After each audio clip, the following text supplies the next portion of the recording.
Greetings, in this video I will be sharing some tips and tricks on how to become a better player at Resident Evil. This is for all types of players, new, veterans, and perhaps even people who don't need help. Number 1. In Resident Evil 2 Remake, you can use your handgun to stun enemies by shooting them in the leg. This will save you time and ammo. It is an essential strategy to master if you want to succeed in this game. But there are some enemies that you absolutely have to kill. Dodging is not always the best solution. Sometimes you have to kill enemies in order to have an easier way of handling things. Number 2.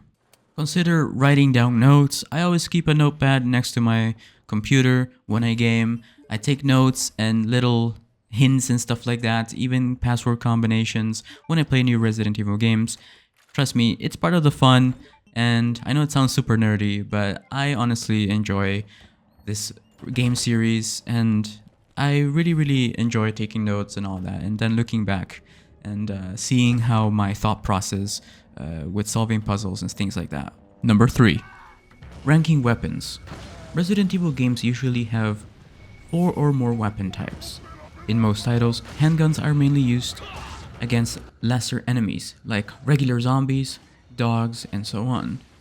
Shotguns should mostly be used against more difficult enemies, like Chainsaw Guy, or in older titles, save your shotgun for boss fights. Grenade launchers tend to be the closest thing to the strongest weapon in RE games, so only use grenade launchers against mini-bosses or if you're fighting something that is weak to fire rounds or acid rounds. They can also be helpful against main boss fights, but I tend to use grenades against things that are weak to fire, and so on. Lastly, the Magnum is the strongest weapon in the game. I personally only use this against difficult bosses or in the final battle. If you're playing any modern Resident Evil games, of course, this doesn't really matter because enemies drop ammo and you can just find Magnum ammo randomly in the world. In older titles, ammo is not random, and there's only so many rounds that you can find in one playthrough, so keep that in mind if you're playing classic Resident Evil games. Number 4. If you're playing a classic Resident Evil title, or perhaps one of the remakes, you may find it useful to examine objects and read files. Please read files, even if you don't care about the story. Most of the time, you'll find solutions or hints to what you have to do next in the game. Number 5. Consider this a bonus, I guess. Consider saving in different slots. By doing so, you won't have to worry about missable items or treasures, and it's very useful if you're trying to complete the game in under a specific time.